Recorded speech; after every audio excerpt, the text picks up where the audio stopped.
9 news బులెటిన్లో ముందుగా headlines.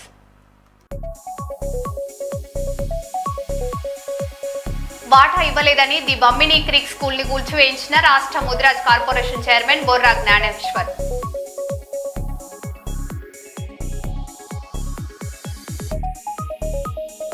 కాన్పు అనంతరం నవవధువు మృతి, మాచర్ల ఆసుపత్రి వద్ద ఉద్రిక్తత.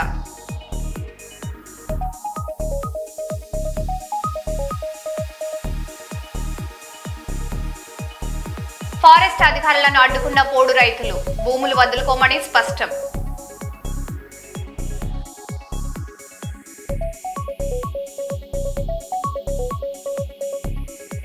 తాడిపత్రిలో ప్రజాస్వామ్యాన్ని కాపాడండి, రోడ్డుపై బైఠాయించి మాజీ ఎమ్మెల్యే కేతిరెడ్డి పెద్దారెడ్డి నిరసన.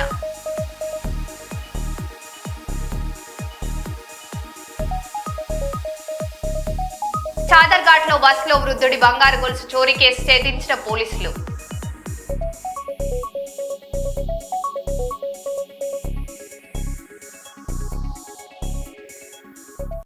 ఇక వివరాల్లోకి వెళ్తే, కేంద్రంలోని బీజేపీ ప్రభుత్వం ఓట్ చోరీతో పాటు సీట్ చోరీకి పాల్పడుతుందని మాజీ మంత్రి ఎమ్మెల్సీ బసవరాజు సారయ్య అన్నారు. వరంగల్ నగరంలోని కరీమాబాద్ లో స్పెషల్ ఇంటెన్సివ్ రిపోర్ట్ పై అవగాహన సదస్సు నిర్వహించారు. ప్రతి ఒక్క ఓటరు ఎస్ఐఆర్ పై అవగాహన కల్పించాలని, దరఖాస్తులు ఫారాలను నింపాలని, లేకుంటే ప్రభుత్వం నుండి వచ్చే సంక్షేమ పథకాలు అందని, ఇవాళ కాంగ్రెస్ పార్టీ 90 లక్షల ఓటర్లతో అధికారంలోకి వచ్చిందని, ఇవాళ ఎస్సీ, ఎస్టీ, బీసీ, మైనార్టీ ఓటర్లు ఇందిరమ్మ రాజ్యాన్ని కోరుకుంటున్నారని, ఇందిరమ్మ రాజ్యం అంటే కాంగ్రెస్ పార్టీ అని, ప్రతి ఒక్క ఓటరు పక్కాగా స్పెషల్ ఇంటెన్సివ్ రిపోర్ట్ తో తమ వివరాలు నమోదు చేసుకుని ఓటు కాపాడాల్సిన బాధ్యత ఉందని సారయ్య అన్నారు. రాష్ట్ర పిసిసి అధ్యక్షుడు మహేష్ కుమార్ గౌడ్ గారు, ముఖ్యమంత్రి రేవంత్ రెడ్డి గారి ఆదేశం మేరకు వరంగల్ జిల్లా కాంగ్రెస్ అధ్యక్షుడు ఐపు సూచన మేరకు అండర్ రైల్వే గేట్ ప్రాంతంలో ఈరోజు ఎస్ఐఆర్ మన యువజన కాంగ్రెస్ ఉపాధ్యక్షుడు నేతృత్వంలో ఈ కార్యక్రమం నిర్వహించారు. ముఖ్యంగా నిర్ణయ ముఖ్యమంత్రి గారు, పిసిసి బ్యాండ్ గారు, మన ఇన్ఛార్జి మీనాక్షి నటరాజు గారు చెప్పడం తెలిసిన తర్వాత రాత్రి జిల్లా కాంగ్రెస్ అధ్యక్షుడు అయ్యూబ్ గారు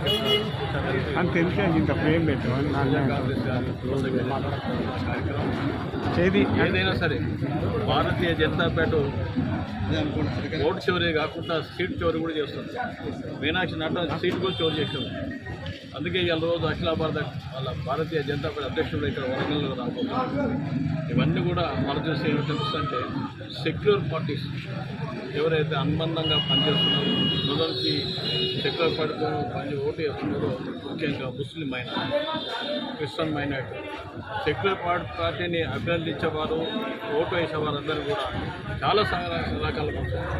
ముఖ్యంగా కులాలు, ఎస్సీ, ఎస్టీ, బీసీ, మైనార్టీ కాకుండా నిరుపేదలందరికీ ఓటు తీసేయాలి. ఎందుకంటే నిరుపేదలందరూ కూడా ఇందిరమ్మ అనగానే మా అమ్మ అంటాం. ఇప్పటికి కూడా ఇందిరమ్మ గాంధీ గుండెలో ఇందిరమ్మ ఇల్లు కానీ ఇందిరమ్మ కార్యక్రమంలో చేసినారు. అవన్నీ నిరుపేదల గుండెలో ఇందిరమ్మ ఉంది కనుక వాటిని ఓటు తీసేసి రాబోయే రోజుల్లో భారతీయ జనతా పార్టీ చోరీ దాని కొరకే ఈరోజు వరకు తూర్పులో శ్రీకాకుళం జరిగింది. తప్పనిసరి మైనార్టీ ఓట్లు కానీ, క్రిస్టియన్ మైనార్టీ ఓట్లు కానీ, నిరుపేదల ఓట్లు కానీ, ఉదయం సాయంకాలం కష్టపడి పనిచేసే వాళ్ళందరూ కూడా ఓటుకు కల్పాల్సిన బాధ్యత యువజన కాంగ్రెస్, మహిళా కాంగ్రెస్ బాధ్యత ఉంది. ఆ బాధ్యత గుర్తించే ఈరోజు మరి అన్ని డివిజన్లో తిరగాలని రాత్రి జిల్లా అధ్యక్షులు చెప్పడంతో మేమందరం కూడా రావడం. ఏదేమైనా సరే మనందరం కూడా మీడియా మిత్రులు దయచేసి ఇలాంటి విషయాన్ని అధికంగా ప్రచారం చేయాలి. ఎవరైతే ఓటు రాదో తెల్ల రేషన్ కార్డు ఉంటేనే ఇక సన్న బియ్యం వస్తుంది. తెల్ల రేషన్ కార్డు 2 కరెంట్ వస్తుంది. తెల్ల రేషన్ బియ్యం ఉంటేనే పిల్లలకు కూడా ఎడ్యుకేషన్ వస్తుంది. ఆరోగ్యశ్రీ 5 లక్షల రూపాయలు 10 లక్షల ఆరోగ్యశ్రీ వస్తుంది. గ్రామాల్లోకి కూడా రైతులు ఎన్నో సంక్షేమ పథకాలు పెంచింది. ఇన్ని రకాలు రావడం తెల్ల రేషన్ కార్డు లేకపోతే ఓటకు లేకపోతే తెల్ల రేషన్ కార్డు పోయినట్లే. అంటే సుమారు 1,20 లక్షలు పోతున్నాయని నేను మన మీడియా కాన్ఫరెన్స్లో గౌరవ ముఖ్యమంత్రి గారు, పిసిసి అధ్యక్షుడు మేనాన్ని చెప్పిన మనం చూస్తే 3,50 లక్షలు మనం అందులో 1,20 లక్షలు పోతున్నట్టు ఏమి కాంగ్రెస్ ప్రభుత్వం రావడానికి 99 లక్షల ఓట్లతోనే కాంగ్రెస్ అధికారం రాదు. ఇది అర్థం చేసుకోండి. అందుకే ముఖ్యంగా కాంగ్రెస్ పార్టీ ఓట్లను కాపాడుతూ మన చుట్టుపక్కల ప్రాంతాలు మన బంధువులు కానీ మిత్రులే కానీ అన్ని వర్గాల ప్రజలు ఓట్లంటే కాపాడడానికి ఈరోజు ఈ కార్యక్రమం శ్రీకారం చుట్టింది. ఈ కార్యక్రమం విజయవంతానికి అందరూ కూడా సహకరించారు. వారందరికీ ధన్యవాదాలు. మిత్రులకు ఏదో ఏ గ్రూప్ కాదు, ఇదంతా కాంగ్రెస్ గ్రూప్. అంటే ఆకర్షణ అయిపోయింది కదా, ఆకర్షణ ఏమన్నా ఇది ఆకర్ష్ లెక్క భావించచ్చా? ఆకర్ష్ 2 రెండో పార్ట్ పార్ట్ అయిపోయింది కదా, సెకండ్ పార్ట్ అనుకోవచ్చా? ఇదంతా కాంగ్రెస్ పార్టీ కుటుంబం. కాంగ్రెస్ పార్టీలో కామన్గా కాంగ్రెస్ పార్టీ అత్య ప్రయోజనం ఉంటుంది. ఒక కుటుంబంలో అన్నదమ్ములు ఉంటారు. పంచాయతీకి మళ్ళీ పెద్ద మనంతా కూర్చొని మాట్లాడుతున్నాం. ఇది విషయం, ఇది అందరికీ విషయం. ఇది కాంగ్రెస్ పార్టీ పట్ల చేయవలసిన కార్యక్రమం అఖిల భారత కాంగ్రెస్ అధ్యక్షుడు ఖర్గే గారు ఇచ్చిన సూచన మేరకు సిసిఐ అధ్యక్షుల మేరకు గౌరవ ముఖ్యమంత్రి నిర్ణయించాల్సిన వరంగల్ జిల్లాలో ఉన్న అధ్యక్షుడు అయ్యూబ్ గారి సలహా మేరకే ఈ కార్యక్రమం జరుగుతాయని తీసేసుకోవాల్సిన విజ్ఞప్తి. డోన్ మండలం యు కొత్తపల్లి గ్రామంలో నిర్వహించిన రైతన్న మీకోసం కార్యక్రమంలో ఎమ్మెల్యే కోట్ల జయసూర్య ప్రకాష్ రెడ్డి పాల్గొన్నారు. ప్రీ మాన్సూన్ డ్రై సోయింగ్ విధానంతో తొలి వర్షాలకే పంట వేగంగా మొలకెత్తి దిగుబడి పెరిగే అవకాశం ఉంటుందని రైతులకు వివరించారు. వ్యవసాయ శాఖ సూచనలతో ఆధునిక సాగు పద్ధతులు అవలంబించాలని పిలుపునిచ్చిన ఆయన నాణ్యమైన విత్తనాలు, ఎరువులు, సంక్షేమ పథకాలతో ప్రభుత్వం రైతులకు అండగా ఉంటుందని తెలిపారు.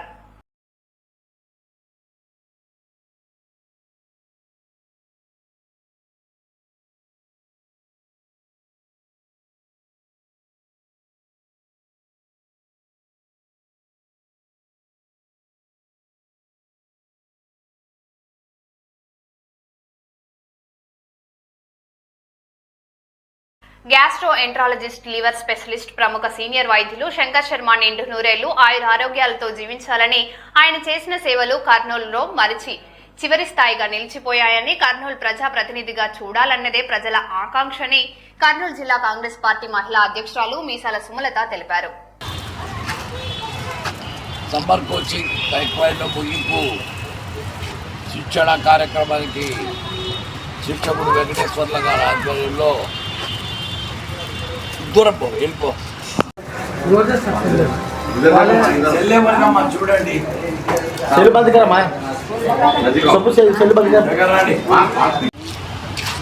అంతేనండి. రెడీ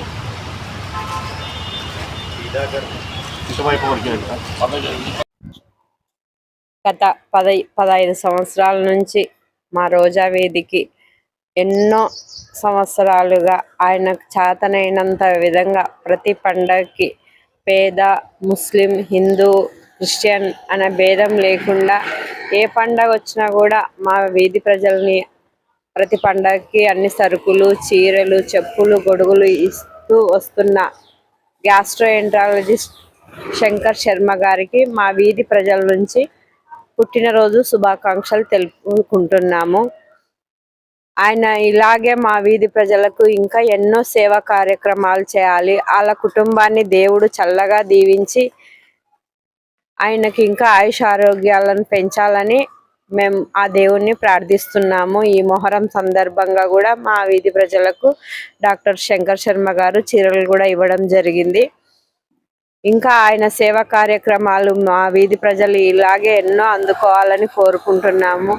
అలాగే ఆ దేవుడు ఆశీస్సులు ఆయనపై చల్లగా ఉంచి మా వీధి ప్రజలకి ఇలాగే మరెన్నో సేవా కార్యక్రమాలు చేయాలని మళ్ళీ ఒకసారి హృదయపూర్వక జన్మదిన శుభాకాంక్షలు తెలియజేసుకుంటున్నాం. కొమరం భీం ఆసిఫాబాద్ జిల్లాలో పోడు భూముల వివాదం ఉద్రిక్తతకు దారితీసింది. జైనూరు మండలం పులస గ్రామంలో అటవీ భూమిని చదును చేసేందుకు వచ్చిన ఫారెస్ట్ అధికారులను పోడు రైతులు అడ్డుకున్నారు. తమ వద్ద హక్కు పత్రాలు ఉన్నాయని, భూములను వదులుకోబోమని రైతులు స్పష్టం చేశారు. దీంతో అక్కడ కొంతసేపు తీవ్ర వాగ్వాదం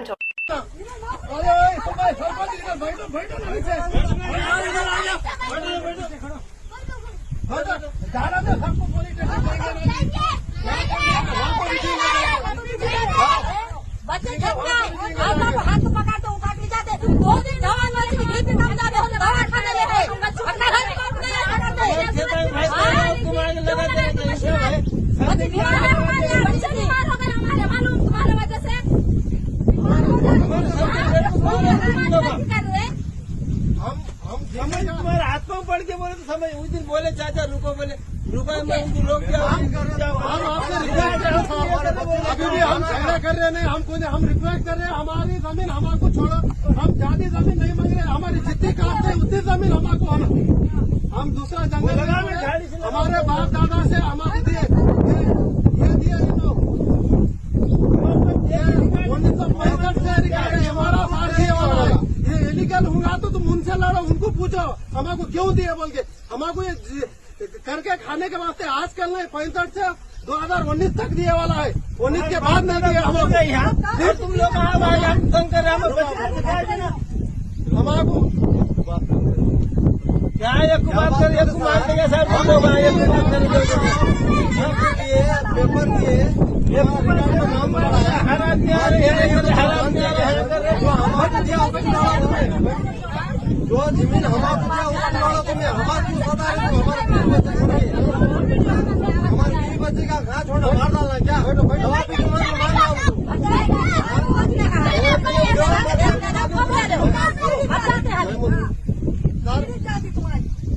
रेजर चाहते एक ही बोलते हमको हमारा जीने का एज है था, तुम कुछ भी करो, पुलिस लगाओ, हमको जेल में डाले, हम जेल में आने को तैयार है सर, लेकिन हमारी जमीन हमको इतनी जितनी जमीन है उतनी तो हमको होना छोड़ना सर, हम छोड़ने वाले नहीं, चाहे मर जाएंगे, ये जमीन के लिए हमारे बाप की दादा की जिंदगी गई, बाप की जिंदगी गई, हमारी जिंदगी गई, हमारे बच्चों की जिंदगी है जा रही, अब तुम छोड़ के जाओ तो हम जाने वाले नहीं सर, तुम परवाह नहीं, हमको मार दो, हम मर जाने के लिए तैयार है,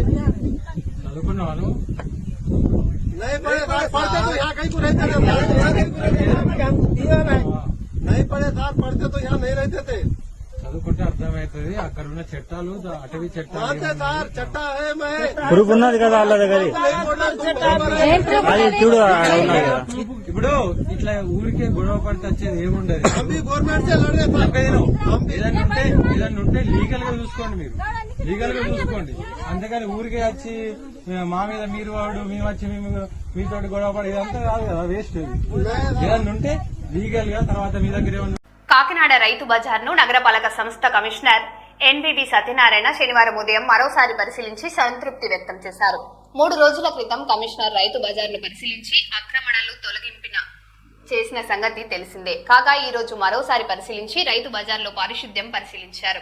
రైతు బజారు ప్రాంతం అంతా సుందరవంతంగా ఉండాలని ఆయన ఈ సందర్భంగా అధికారులను ఆదేశించారు. కమిషనర్ వెంట వివిధ విభాగాల అధికారులు పాల్గొన్నారు. నా పేరు బాబుజీ అండి. ఈ ఎగ్ మార్కెట్లో వెళ్ళడానికి చాలా ఇబ్బందిగా ఉండేది, అట్లాగే ఈ గ్యార్బేజ్ కూడా చాలా వేస్ట్గా అట్లా రోడ్డు మీద వెళ్కుండా ఉండేది. కొంచెం క్లియర్ చేస్తారు. ఈ మధ్య సార్ వచ్చిన తర్వాత కొంచెం బాగా చేస్తున్నారు. నా ఉద్దేశంలో ఇంకా కూడా బాగా చేయాలని నేను కోరుకుంటున్నానండి. అట్లాగే ట్రాఫిక్ కూడా చాలా సమస్య ఉంది, బాగా ఎంటర్ అవ్వడానికి వెళ్ళడానికి కూడా అవి కూడా కొంచెం క్లియర్ చేస్తే బాగుంటుంది. స్పెషల్గా పార్కింగ్ లేదండి, పార్కింగ్ పెట్టిస్తే ఈ బళ్ళు రావున్నప్పుడు మార్కెట్ అందరికి కూడా చాలా బాగుంటుంది.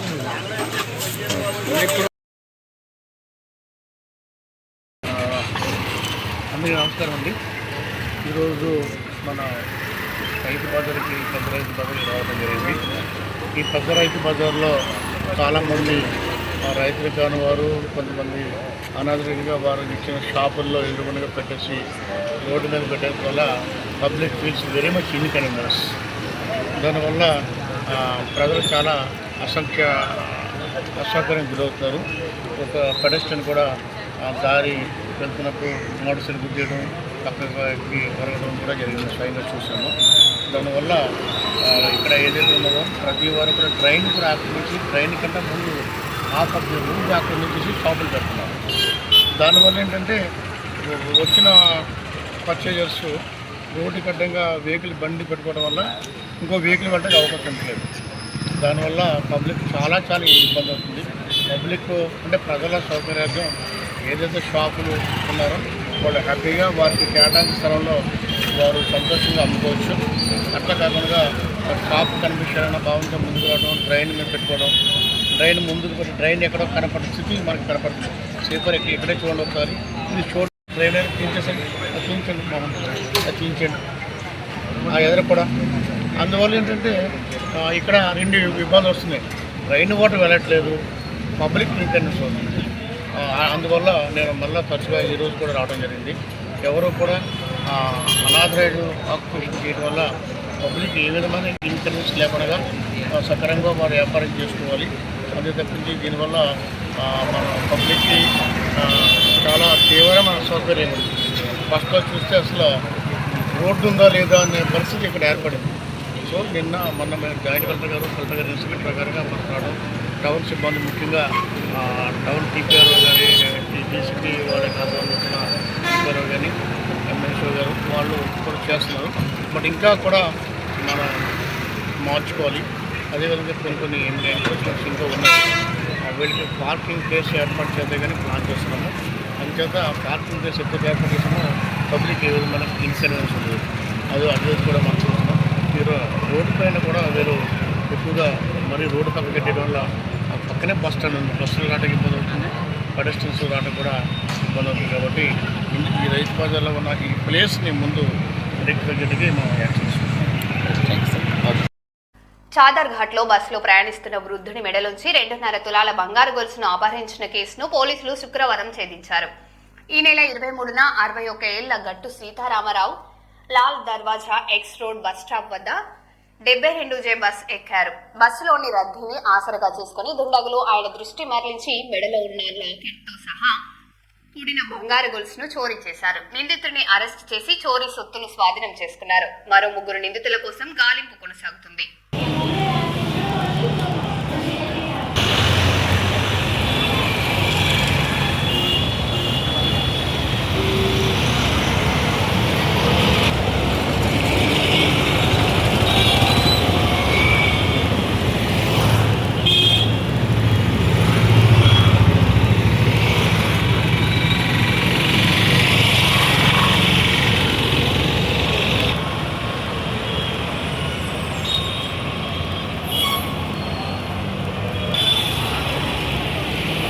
హన్మకొండ జిల్లా ఒంటిమామిడిపల్లి గ్రామంలో అభివృద్ధి పనులు పూర్తిగా నిలిచిపోయాయని గ్రామ సర్పంచ్ ఆడేపు శ్రవంతి, ఉప సర్పంచ్ జయపాల్ ఆరోపించారు.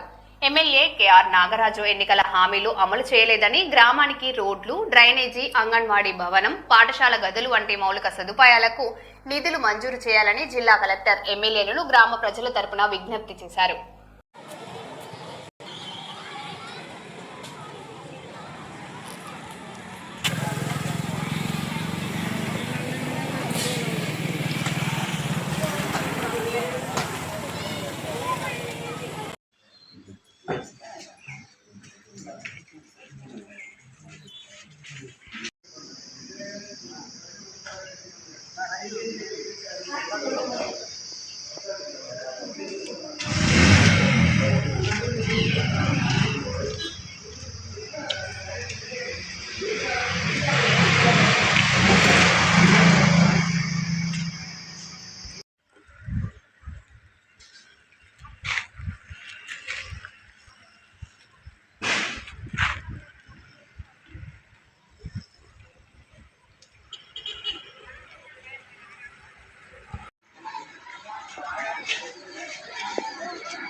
నమస్కారం, నా పేరు శ్రవంతి. నేను సర్పంచ్గా గెలవడం జరిగింది. మా గ్రామస్తులందరి సహకారంతో నేను గెలవడం జరిగింది. గెలిచిన కానీ కొన్ని అభివృద్ధి పనులు అంటే చేసినాయి, ఏం ప్రస్తుతానికైతే ఏం రాలేదు. మాకు ఇంద్రమ్మ ఇళ్ళు వచ్చినాయి, 24 వచ్చినాయి. 24 ఇళ్లలో ఒక 2 మాత్రం కట్టుకోవడం జరగలేదు. వాళ్ళు నిరుపేదలై ఉండి కూడా వాళ్ళు కట్టడం జరగలేదు. ఇంకోటి మాకు ప్రభుత్వం నుండి కొన్ని 99 డేస్ ప్రజా ప్రణాళిక ప్రగతి భాగంలో అలా మాకు 90 కొన్ని చెత్త పొడి చెత్త గురించి, స్కూల్ అవేర్నెస్ గురించి, నర్సరీ గురించి, తర్వాత కొన్ని చేయడం జరిగింది. మహిళలు ఎలా వాళ్ళను ప్రోత్సహించాలి, వాళ్ళకి ఎట్లా సపోర్టింగ్ ఉండాలి అనే దాని గురించి కూడా 99 డేస్ ప్రణాళికలో చెప్పడం జరిగింది. అలా కూడా మేము మీటింగ్ పెట్టుకోవడం జరిగింది. అన్నీ ఏమంటారు, మా మహిళలు కూడా మాకు సపోర్టింగ్ చేసి బాగానే మాకు సహకరించారు. ఇంకోటి మాకు గవర్నమెంట్ నుండి ఏం చెప్పినా కూడా మేము ప్రతి మీటింగ్లో చెప్పడం జరుగుతుంది. ఏం వచ్చింది, ఏది పోయింది అవన్నీ చెప్పడం కూడా జరిగింది. అవి అన్ని సకాలంలో పూర్తి చేసుకోవడం జరిగింది. ఇంకోటి సీసీ రోడ్లో మేము గెలిచినప్పుడు కొంత గ్రామంలో మహిళలకే కానీ మన గ్రామస్తులకే కానీ వాళ్ళకి మేము కొన్ని హామీ ఇవ్వడం జరిగింది. ఒకటి సీసీ రోడ్లు, పెన్షన్లు, మళ్ళీ మహిళా బిల్డింగ్లు, మా లక్కమారి టాప్ బిల్డింగ్, తర్వాత కుర్మ సంఘం బిల్డింగు, ఇవి హామీ ఇవ్వడం జరిగింది. ఏంటంటే అవి మాకు అవి ఇంతవరకు కూడా గవర్నమెంట్ నుండి రాలేదు. అది ఏంటనేది కూడా కారణం తెలియదు. మేము కలెక్టర్ గారిని కూడా కలవడం జరిగింది. మన లెటర్ ప్యాడ్ ఇవ్వడం జరిగింది మేడంకు, కలెక్టర్ గారికి ఇచ్చినాము. ఒక 2-3 సార్లు వెళ్ళి కలిసి ఇవ్వడం జరిగింది. కాకపోతే ఇంతవరకు కూడా మనకు అప్రూవ్ లేదు. వివో రాలేదు సార్. తర్వాత ఇంకోటి మహిళా ఏమంటారు అంగన్వాడీ బిల్డింగ్ శాంక్షన్ అయ్యి చెప్పిండు, కాకపోతే అవి ఇంతవరకు రాలేదు. ఇంకోటి మన స్కూల్లో కూడా టాయిలెట్స్ గురించి కూడా మేడంకు కలెక్టర్ గారికి కలిసి ఇవ్వడం జరిగింది. సరే అని చెప్పారు వాళ్ళు. ఇంకోటి సీసీ రోడ్ల గురించి కూడా అడగడం జరిగింది. ఒక సీసీ రోడ్లు అంటే ఒక 4 మెజర్మెంట్ చేసి సార్ మేడం గారికి ఇవ్వడం జరిగింది. అవి చేస్తాను, మా ప్రయత్నం మేము చేస్తాను, కానీ ఇంతవరకు అయితే రాలేదు. ఎమ్మెల్యే గారి సార్ దగ్గర కూడా మేము 3 టైమ్స్ కలవడం జరిగింది సార్. సార్ కూడా కొంచెం అంటే మాకు సపోర్టింగ్ లేదు.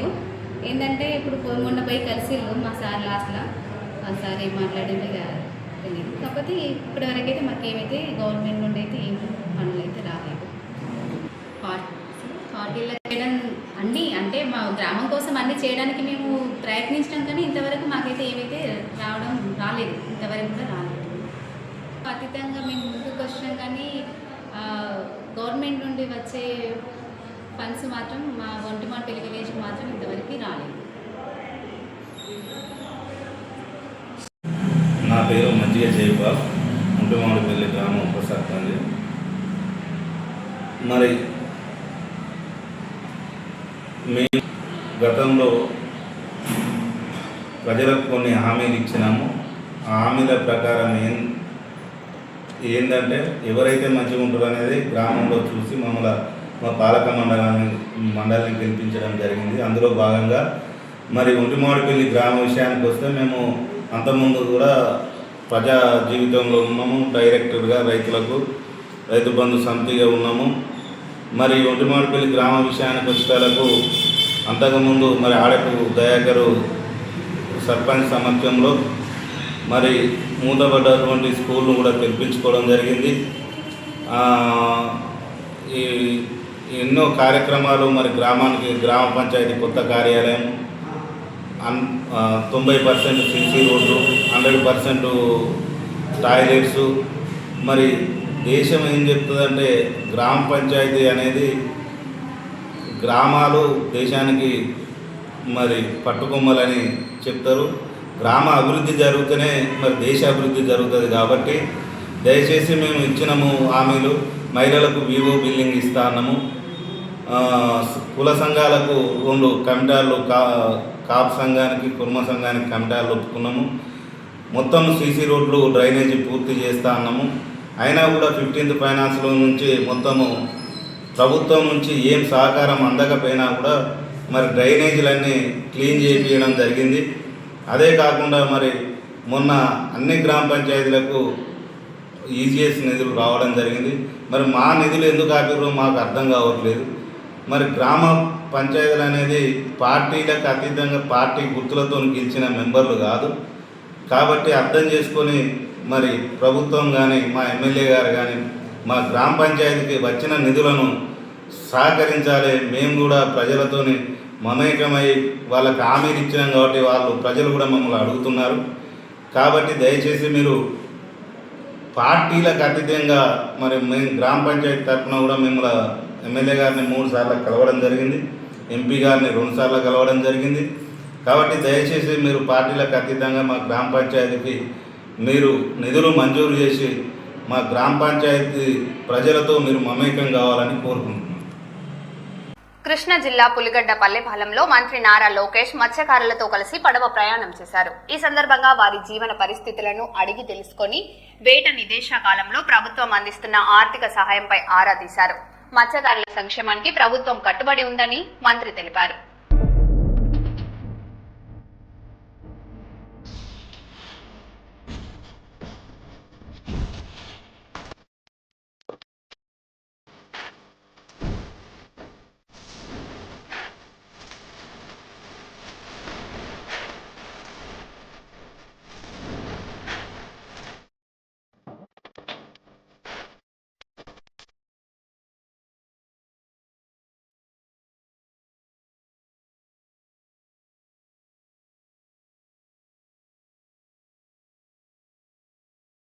సో ఈ వృత్తి పైన మీకు ఎంత ఆదాయం వస్తుందమ్మా?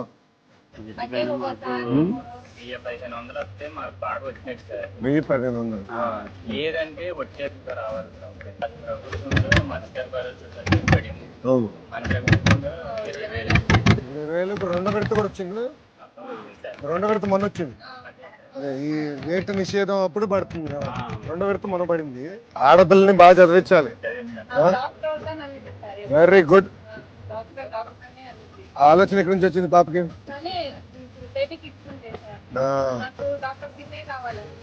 అక్కడి నుంచి ఆలోచన వచ్చింది.